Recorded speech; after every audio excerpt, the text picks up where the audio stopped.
नमस्कार। आज हम जरा गहराई में उतरते हैं उन रहस्यों की जो अमीर और सफल लोगों को शायद बाकी दुनिया से अलग करते हैं।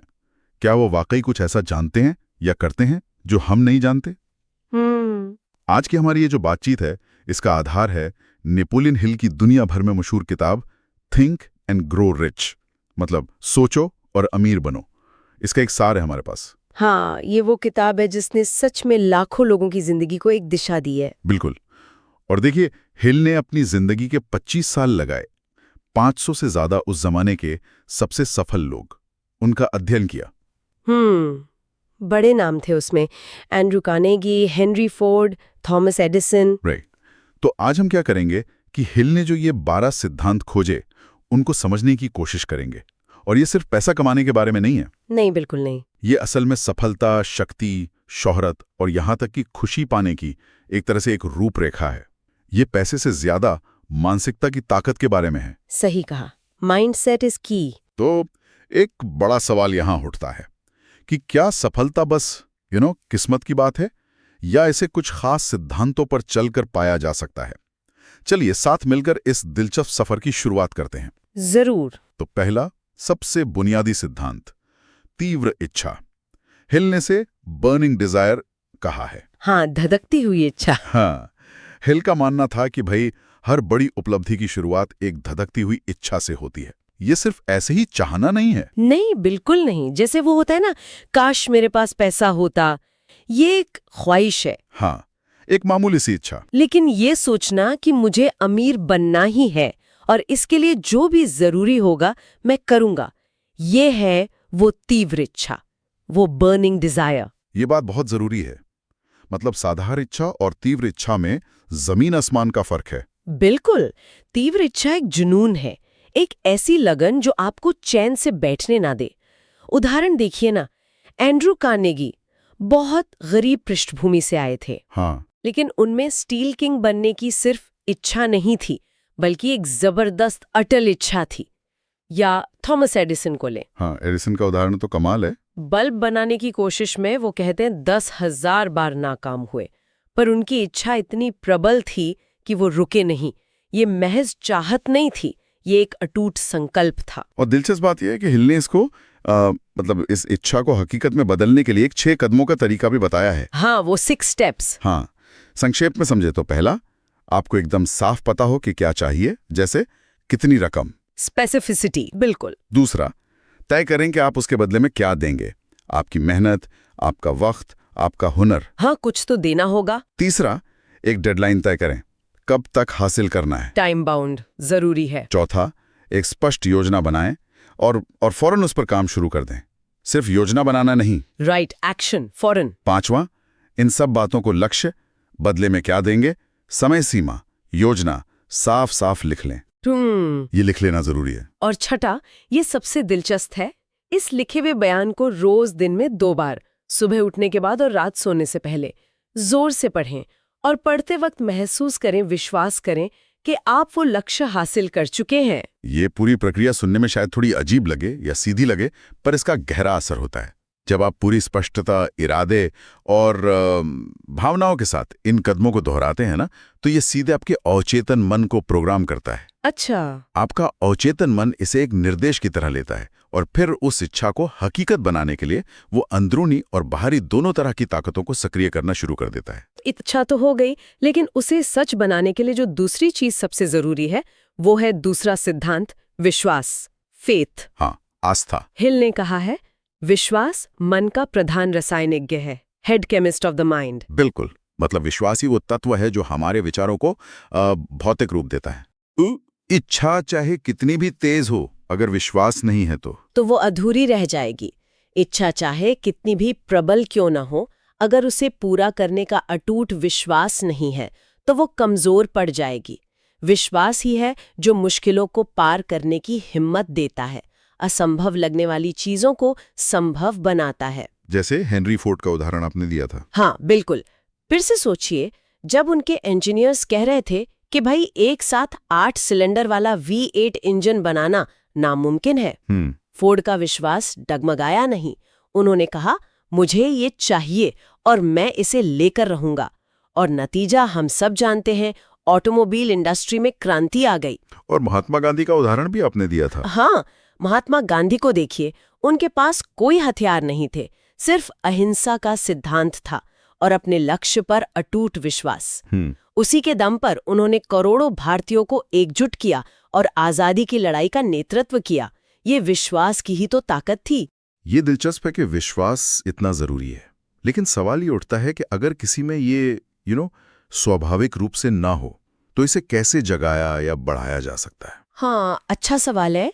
हिल इसके लिए एक तरीका सुझाते हैं जो असल में हमारे तीसरे सिद्धांत से बहुत करीब से जुड़ा है, स्व सुझाव, ऑटो सजेशन। अच्छा, ऑटो सजेशन। हाँ, इसका मतलब है अपने मन में विश्वास को जानबूझकर बैठाना। जैसे वो छठे स्टेप में था ना, रोज अपने लक्ष्य को जोर से दोहराना। हाँ, उसे हासिल होते हुए अपने मन में देखना, मतलब विजुअलाइज करना, और ये महसूस करना जैसे कि वो सचमुच हो चुका है। शुरू में शायद थोड़ा बनावटी लगे। हाँ, बिल्कुल लग सकता है, पर लगातार अभ्यास से धीरे धीरे आपका अवचेतन मन इसे सच मानने लगता है। और जब अवचेतन मन किसी बात पर यकीन कर लेता है तो वो आपकी सोच, आपके व्यवहार और यहाँ तक कि बाहरी परिस्थितियों को भी उसी दिशा में ढालने लगता है। कमाल है। इसीलिए तीव्र इच्छा और अटूट विश्वास, ये दोनों मिलकर एक अजेय शक्ति बन जाते हैं। और यहीं से हम तीसरे सिद्धांत पर आते हैं, स्व सुझाव, ऑटो सजेशन, जो आपने कहा विश्वास को पोषित करने का जरिया है। हाँ, स्व सुझाव वो पुल है जो हमारे सचेत मन, मतलब जो सोचता है, उसको हमारे अवचेतन मन, जो महसूस करता है और काम करता है, उससे जोड़ता है। हिल इसे विचारों के आने जाने का माध्यम कहते हैं। ये एकदम सही है। हम जो भी बात खुद से बार बार कहते हैं, चाहे वो सकारात्मक हो या नकारात्मक, हमारा अवचेतन मन उसे एक आदेश की तरह, एक कमांड की तरह ले लेता है। अगर कोई लगातार सोचता है ये मुझसे नहीं होगा, मैं कामयाब नहीं हो सकता, तो अवचेतन मन हार मानने के बहाने और रास्ते ढूंढेगा। हाँ, वो वैसी हालात बना देगा। बिल्कुल। लेकिन अगर कोई खुद से कहता है मैं ये कर सकता हूँ, मैं सफल हो रहा हूँ, तो अवचेतन मन उन विचारों को सच साबित करने के लिए अवसर और समाधान खोजने लगता है। मोहम्मद अली का उदाहरण मुझे याद आ रहा है। वो लगातार कहते थे, आई एम द ग्रेटेस्ट। हाँ, और वो बने भी। ये सिर्फ कॉन्फिडेंस नहीं था, ये शक्तिशाली स्व सुझाव था जो उनके अवचेतन मन में गहराई तक उतर गया था। बिल्कुल। और एडिसन ने भी तो हर नाकामी को एक खोज माना, हार नहीं। हाँ, मैंने 10,000 तरीके खोज लिए जो काम नहीं करते। ये भी एक तरह का सकारात्मक स्व सुझाव ही है। तो इसे अमल में लाने के लिए क्या करें? कुछ व्यावहारिक तरीके हैं। पहला, रोज सकारात्मक कथन, मतलब एफर्मेशंस लिखें और उन्हें जोर से बोलें। जैसे मैं हर दिन बेहतर बन रहा हूं या अवसर मेरी ओर खिंचे चले आ रहे हैं। दूसरा, इसमें विजुअलाइजेशन जोड़ें।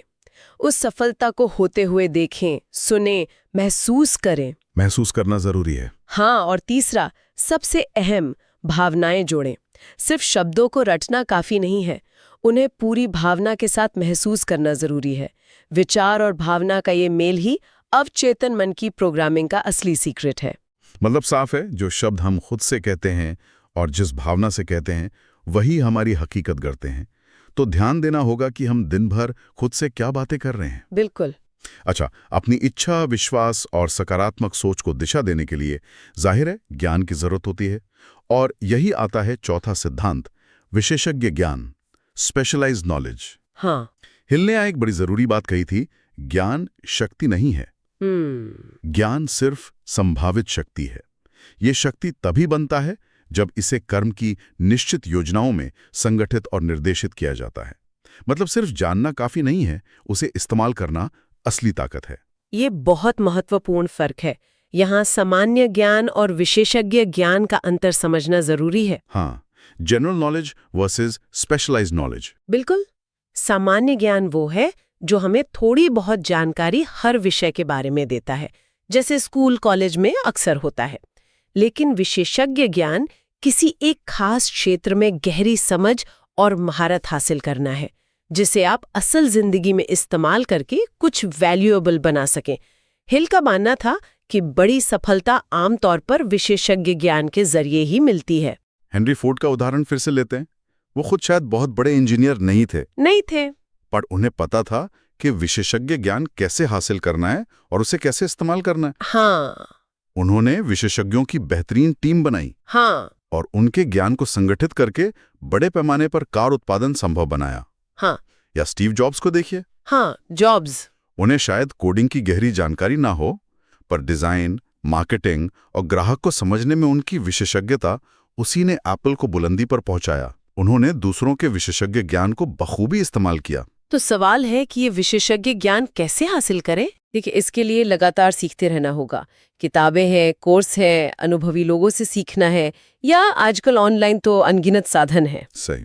जरूरी यह है कि आप तय करें कि किस क्षेत्र में महारत हासिल करनी है और फिर उसमें लगातार सीखते रहें। और सबसे जरूरी, उस ज्ञान को सिर्फ जमा ना करें, उसे काम में लाएं, उस पर अमल करें, एक्शन लें। सही कहा। याद रखने वाली बात है, सफलता सिर्फ जानने वालों को नहीं मिलती, बल्कि उस जानकारी को संगठित करके लागू करने वालों को मिलती है।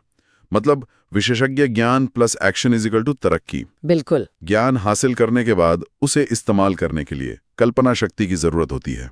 ये हमारा 5वां सिद्धांत है, कल्पना, इमेजिनेशन। हाँ, और ये सिद्धांत बहुत शक्तिशाली है। हिल का वो मशहूर वाक्य याद है? इंसान का मन जो कुछ भी सोच सकता है और जिस पर यकीन कर सकता है, उसे वो हासिल भी कर सकता है। हाँ, whatever the mind of man can conceive and believe, it can achieve। कमाल की बात है ये। हिल ने 2 तरह की कल्पना बताई है इसमें। अच्छा। पहली है संश्लेषित कल्पना, सिंथेटिक इमेजिनेशन। इसमें हम पुराने विचारों, योजनाओं या अवधारणाओं को नए तरीके से जोड़कर कुछ नया बनाते हैं। ज्यादातर आविष्कार इसी में आते हैं। जैसे कार, पहिया और इंजन पहले से थे। बिल्कुल, उनको मिलाकर कार बनाना। दूसरी है सृजनात्मक कल्पना, क्रिएटिव इमेजिनेशन। ये वो क्षमता है जिससे बिल्कुल नए मौलिक विचार जन्म लेते हैं।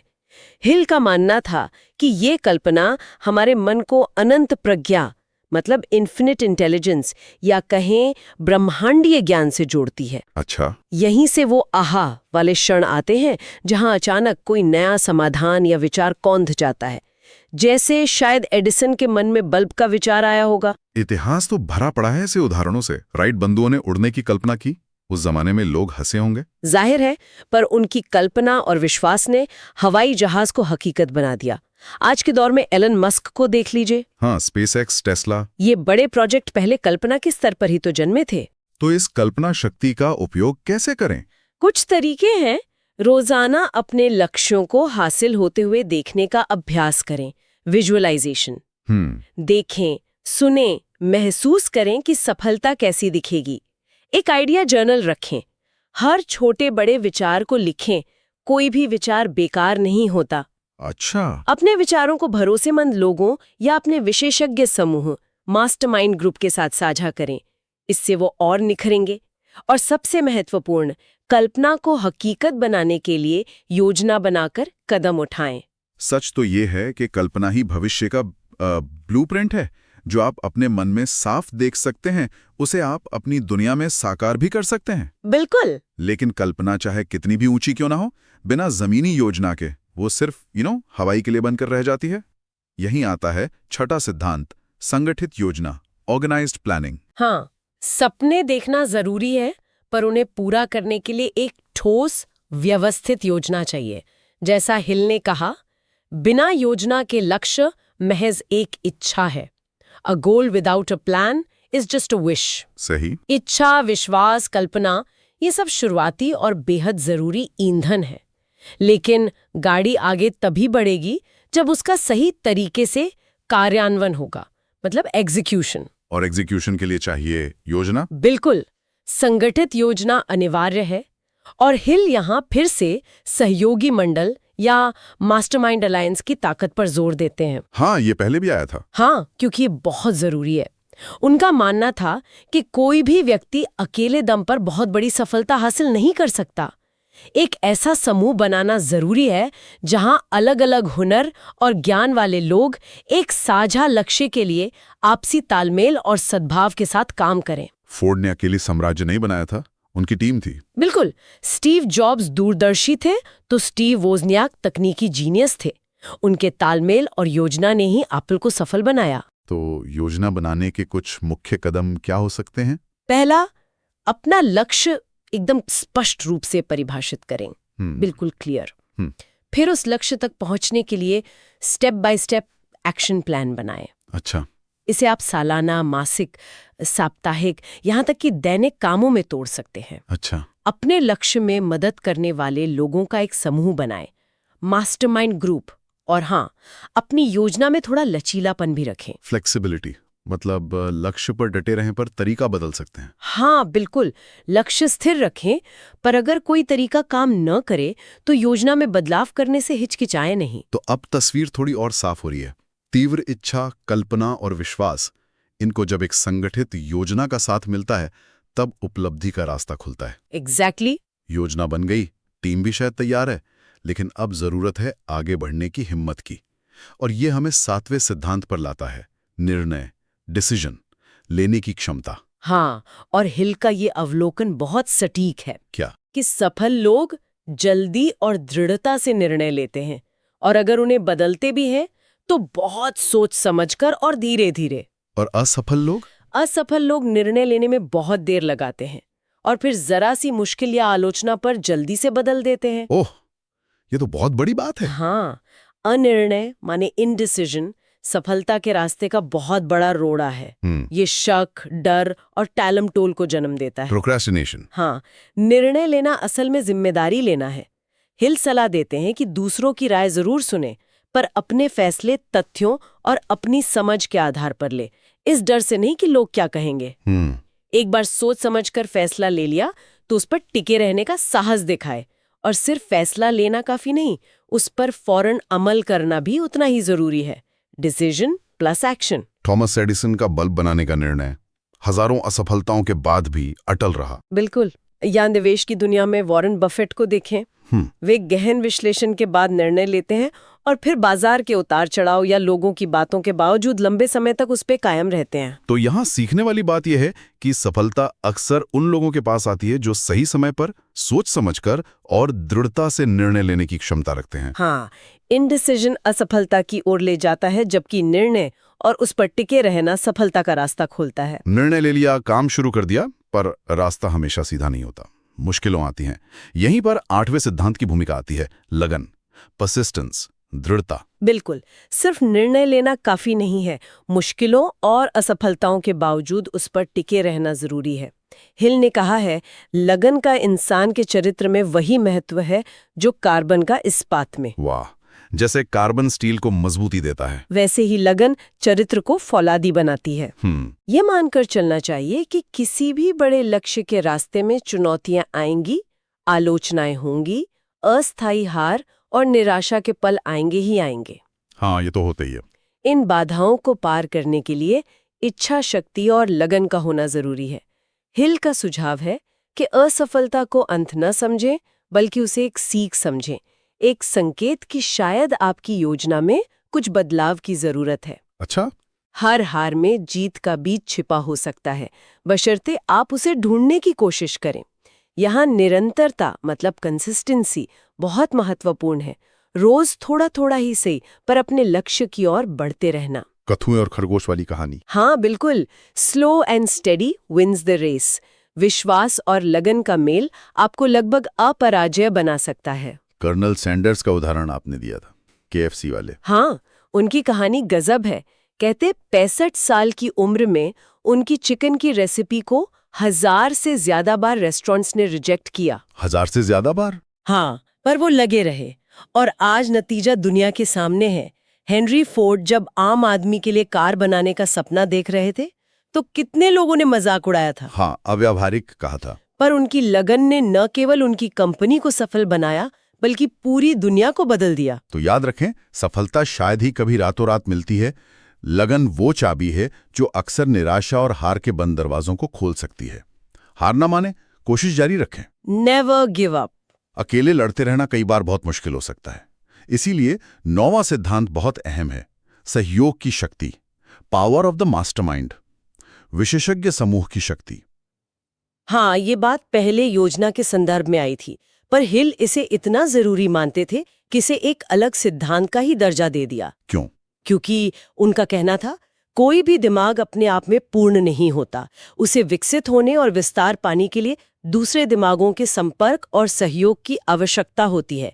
कोई भी अकेले महान नहीं बन सकता। तो ये मास्टरमाइंड या विशेषज्ञ समूह आखिर है क्या? ये 2 या ज्यादा लोगों का समूह है जो किसी एक निश्चित लक्ष्य को पाने के लिए पूरी तरह आपसी तालमेल और सद्भाव की भावना से मिलकर काम करते हैं।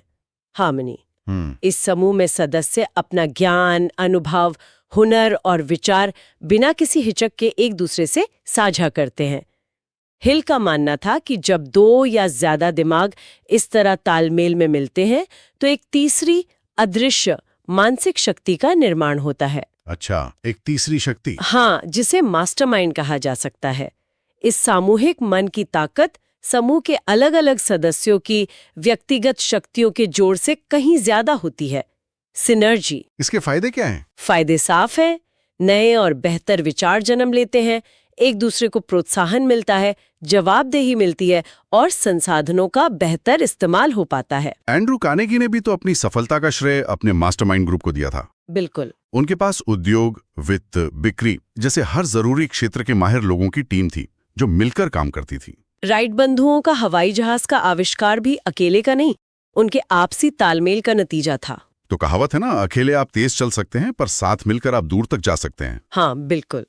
एक अच्छा विशेषज्ञ समूह आपको वो ऊर्जा, वो विचार और वो सहारा दे सकता है जो अकेले पाना लगभग नामुमकिन है। ये बाहरी सहयोग और योजनाएं, ये सब तभी कारगर होती हैं जब हमारा अंदरूनी सिस्टम, हमारा मन सही दिशा में काम कर रहा हो। और यहीं आता है 10वां सिद्धांत, अवचेतन मन की शक्ति, द सबकॉन्शियस माइंड। हाँ, ये बहुत गहरा सिद्धांत है। हेल के मुताबिक हमारा अवचेतन मन एक उपजाऊ जमीन की तरह है। Fertile soil. उपजाऊ जमीन, हाँ। आप इसमें जो भी बीज डालेंगे, चाहे वो विचार हो, विश्वास हो या डर, वही उगेगा और फलेगा फूलेगा। मतलब ये अच्छे और बुरे में फर्क नहीं करता? नहीं, ये बस जो आप इसे देंगे उसे ग्रहण कर लेगा। अवचेतन मन हमारे सचेत मन जो सोचता और तर्क करता है और उस अनंत प्रज्ञा या सार्वभौमिक शक्ति के बीच एक पुल का काम करता है। अच्छा। जिन विचारों को हम बार बार सोचते हैं और खासकर जिन विचारों के साथ गहरी भावनाएं जुड़ी होती हैं, वे हमारे अवचेतन मन में छप जाते हैं, अंकित हो जाते हैं। फिर यही अंकित हुए विश्वास और पैटर्न हमारे व्यवहार, हमारी आदतें, हमारे नजरिए और आखिरकार हमारी जिंदगी के नतीजों को अनजाने में ही नियंत्रित करने लगते हैं। ये दिन रात सोते जागते काम करता रहता है। तो सवाल यह है कि इस शक्तिशाली मन को अपने लक्ष्यों के हिसाब से कैसे साधा जाए, कैसे प्रोग्राम किया जाए? इसके लिए वही तरीके काम आते हैं जिनका जिक्र पहले हुआ था, ऑटो सजेशन वाले। हाँ। पहला, सकारात्मक कथन दोहराना पूरी भावना और विश्वास के साथ। दूसरा, मानसिक चित्रण या विजुअलाइजेशन, अपने लक्ष्य को हासिल होते हुए मन की आंखों से देखना और उसे महसूस करना। और तीसरा और सबसे महत्वपूर्ण, भावनाएं, इमोशंस। सिर्फ शब्द दोहराना काफी नहीं, उन शब्दों से जुड़ी सकारात्मक भावनाएं जैसे खुशी, उत्साह, कृतज्ञता, विश्वास को महसूस करना बेहद जरूरी है। विचार और भावना का ये शक्तिशाली जोड़ ही अवचेतन मन तक पहुंचने की कुंजी है। जिम कैरी का वो किस्सा आपने बताया था, चेक वाला। हाँ, वो मशहूर है। उन्होंने खुद को एक बड़ी रकम का, शायद $10 मिलियन का एक काल्पनिक चेक लिख कर दिया था और रोज उसे देखकर महसूस करते थे कि वो उन्हें मिल चुका है। और फिर कुछ साल बाद उन्हें एक फिल्म के लिए ठीक उतनी ही रकम मिली। ये नाटकीय लग सकता है, पर ये अवचेतन मन की प्रोग्रामिंग की शक्ति को दिखाता है। कमाल है। मतलब मुख्य बात यह है कि हमारा अवचेतन मन हर पल सक्रिय है। हम जो भी विचार और भावनाएं उसमें डालते हैं, वही हमारी जिंदगी की हकीकत बनकर लौटता है। बिल्कुल। इसलिए अपने विचारों और भावनाओं के प्रति जागरूक होना बहुत जरूरी है। अवचेतन मन तक संदेश पहुंचाने का काम हमारा मस्तिष्क करता है ना? इसीलिए 11वां सिद्धांत है मस्तिष्क, द ब्रेन। हाँ। हेल दिमाग को सिर्फ सोचने वाला अंग नहीं मानते थे, वैसे विचारों के लिए एक प्रसारण और स्वागत केंद्र मानते थे, broadcasting and receiving station for thought. बिल्कुल। इसके 2 मुख्य काम हैं हिल के अनुसार। पहला, प्रसारण केंद्र के रूप में, मतलब ट्रांसमीटर। हाँ, एक तरह से हमारे विचार, खासकर तीव्र भावना वाले विचार, एक तरह की ऊर्जा है। जब हम लगातार किसी लक्ष्य पर ध्यान केंद्रित करते हैं तो हमारा मस्तिष्क उस विचार की ऊर्जा को बाहर ब्रह्मांड में भेजता है। शायद यही आकर्षण के नियम या लॉ ऑफ अट्रैक्शन का आधार है। अच्छा, अब जैसे विचार भेजते हैं वैसे ही चीजें आकर्षित करते हैं। कुछ ऐसा ही। दूसरा काम है स्वागत केंद्र के रूप में रिसीवर रिसीवर। मतलब हमारा मस्तिष्क बाहरी स्रोतों से, दूसरे लोगों से या उस अनंत प्रज्ञा से विचारों, आइडियाज और प्रेरणा को ग्रहण भी कर सकता है। हिल का मानना था कि सृजनात्मक कल्पना इसी तरह काम करती है, खासकर जब मन शांत और ग्रहणशील अवस्था में हो, जैसे ध्यान के दौरान। तो मास्टरमाइंड ग्रुप और दिमाग का भी कनेक्शन है। हाँ, गहरा नाता है। जब कई लोग एक ही लक्ष्य पर पूरे तालमेल से ध्यान लगाते हैं तो उनके दिमाग मानो एक अदृश्य नेटवर्क से जुड़ जाते हैं।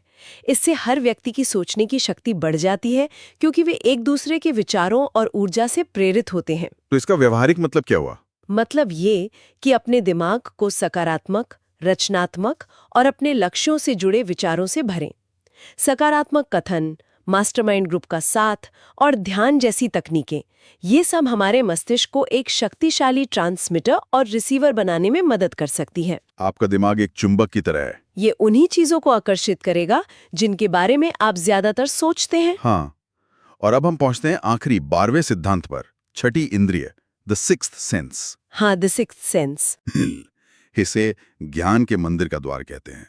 ये वो शक्ति है जो आपको सीधे अनंत प्रज्ञा या ब्रह्मांडी ज्ञान से जोड़ती है। इसे हम अंतर्ज्ञान या सहज बोध भी कह सकते हैं, इंट्यूशन। बिल्कुल। हमारी 5 इंद्रियां हमें बाहरी दुनिया की जानकारी देती हैं, देखना, सुनना, सूंघना, चखना, छूना। हाँ, लेकिन छठी इंद्री, हिल के अनुसार, हमें आंतरिक दुनिया और उस सार्वभौमिक ज्ञान के स्रोत से जोड़ती है। जब ये इंद्री विकसित होती है तो हमें अचानक सही विचार आते हैं, अंदर से आने वाली मजबूत भावनाएं होती हैं। गट फीलिंग जिसे कहते हैं। हाँ, गट फीलिंग, या भविष्य के कुछ संकेत मिल सकते हैं जो हमें सही रास्ता दिखाते हैं, खासकर मुश्किल या अहम फैसलों के वक्त। ये इंद्रिय तभी विकसित होती है जब हम बाकी के 11 सिद्धांतों अच्छे अपने आप नहीं आती? नहीं, हिल के अनुसार ये तब विकसित होती है जब हम बाकी के 11 सिद्धांतों, खासकर इच्छा, विश्वास, स्वसुझाव और अवचेतन मन की साधना में महारत हासिल कर लेते हैं। ये उन सिद्धांतों के अभ्यास का उच्चतम शिखर है। हिल ने अपने अनुभव में अदृश्य परामर्शदाताओं की बात की थी, इनविजिबल काउंसलर्स। हाँ, उन्होंने बताया था कि वे इतिहास के महान लोगों जैसे लिंकन, एडिसन, फोर्ड की कल्पना करते थे और ध्यान में उनसे सराह मांगते थे। सच में? हाँ, उन्हें इससे ऐसी अंतर्दृष्टि मिलती थी जो उनकी समस्याओं को सुलझाने में मदद करती थी। ये उनकी विकसित छठी इंद्रिय का ही कमाल था, ऐसा उनका मानना था। तो इसे विकसित कैसे करें? कोई शॉर्टकट है? नहीं, कोई सीधा शॉर्टकट नहीं है। ये अन्य सिद्धांतों के निरंतर अभ्यास का परिणाम है। फिर भी कुछ चीजें मदद कर सकती हैं, जैसे ध्यान और मौन का नियमित अभ्यास अंदर की आवाज सुनने में मदद करता है। सकारात्मक भावनाएं बनाए रखना जरूरी है। डर और शक इसे रोकते हैं, जबकि विश्वास, प्रेम, कृतज्ञता इसे खोलते हैं। और सबसे जरूरी, जब आपको अंदर से कोई प्रेरणा या सहज ज्ञान मिले तो उस पर भरोसा करना और अमल करना सीखें। Follow your intuition. हाँ, पहले छोटी चीजों में, फिर धीरे धीरे आपका विश्वास बढ़ेगा। जैसा कि स्टीव जॉब्स ने भी कहा था, अपने दिल और अंतर्ज्ञान की सुनने का साहस रखें। वे किसी तरह पहले से ही जानते हैं कि आप वास्तव में क्या बनना चाहते हैं। बिल्कुल। तो छठी इंद्रिय आपकी वो छिपी हुई ताकत है जो तर्क और बुद्धि से परे जाकर आपको सही मार्गदर्शन दे सकती है, जब आप बाकी सिद्धांतों पर चलकर उसके लिए तैयार हो जाते हैं। तो ये थे नेपोलियन हिल के बताए सफलता के 12 सिद्धांत। एक बार जल्दी से दोहराएं। तीव्र इच्छा, अटूट विश्वास, स्वसुझाव, विशेषज्ञ ज्ञान, कल्पना, संगठित योजना, त्वरित और दृढ़ निर्णय, लगन, विशेषज्ञ समूह की शक्ति, अवचेतन मन, मस्तिष्क की प्रसारण स्वागत क्षमता, और अंत में छठी इंद्रिय। हाँ, और इस पूरी बातचीत का सार देखें तो हिल का संदेश एकदम साफ है। सफलता कोई किस्मत का खेल या संयोग नहीं है, नहीं, बल्कि कुछ निश्चित सार्वभौमिक नियमों और सिद्धांतों पर चलने का नतीजा है। उनका वो अमर वाक्य, हाँ, इंसान का मन जो कुछ भी सोच सकता है और जिस पर यकीन कर सकता है, उसे वो हासिल भी कर सकता है। बिल्कुल, ये इन सभी सिद्धांतों का निचोड़ है।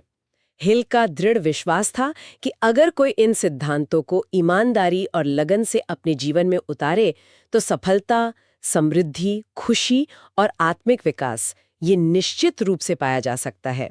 हमें उम्मीद है कि थिंक एंड ग्रो रिच के इन शक्तिशाली सिद्धांतों की हमारी इस चर्चा से कुछ व्यवहारिक समझ और नई प्रेरणा मिली होगी। ये नेपोलियन हिल की उस बेहतरीन किताब पर आधारित थी जिसने वाकई अनगिनत लोगों को रास्ता दिखाया है। हाँ, और जाते जाते एक सवाल सोचने के लिए छोड़ जाते हैं। क्या? अगर ये सिद्धांत इतने कारगर हैं, जैसा कि लाखों लोगों का अनुभव बताता है, तो फिर क्या वजह है कि ज्यादातर लोग इन्हें अपने जीवन में लगातार और पूरी तरह से लागू नहीं कर पाते? कहाँ अटक जाते हैं? अच्छा सवाल है। क्या ये अटूट विश्वास की कमी है, या अनुशासन की कमी, या बाहरी परिस्थितियों का दबाव, या शायद कुछ और? ये सोचने वाली बात है कि व्यक्तिगत स्तर पर हमारे लिए सबसे बड़ी बाधा क्या है। सही, इस पर विचार जरूर करना चाहिए। और याद रखें, जैसा हिल ने कहा, सफलता की शुरुआत आपके मन में होती है। जैसा आप सोचते हैं वैसा ही आप बन जाते हैं। बिल्कुल। इस बातचीत में शामिल होने के लिए धन्यवाद।